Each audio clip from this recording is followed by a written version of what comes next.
As we start the new year, thousands of you are still driving down streets in the dark after thieves ripped out the copper wire from the streetlights. Clark County says 375 locations all across the valley still need repairs.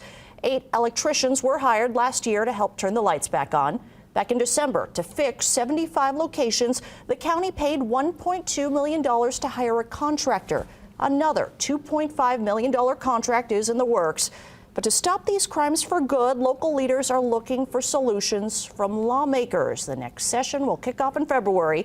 Only on Fox 5, we explain how a proposed law would toughen penalties for anyone who has stolen copper.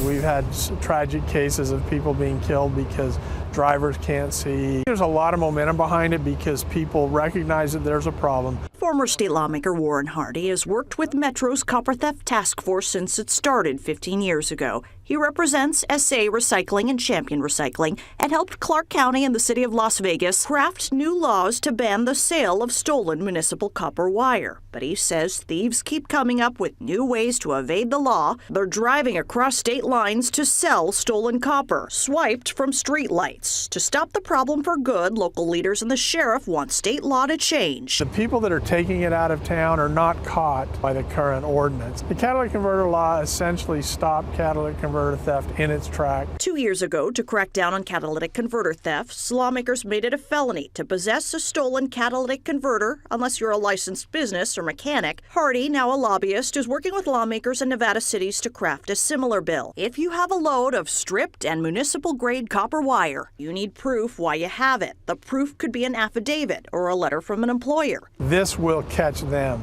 because they will have it in their vehicle, they will possess it, and even if they're heading out of town, they get pulled over and they can't show they legally possess it. Hardy says, though, he and others are pushing for a penalty of a felony. Other lawmakers do question what the penalty should be. A bill draft has been requested by a committee. The legislation, he says, should be ready by the start of the session.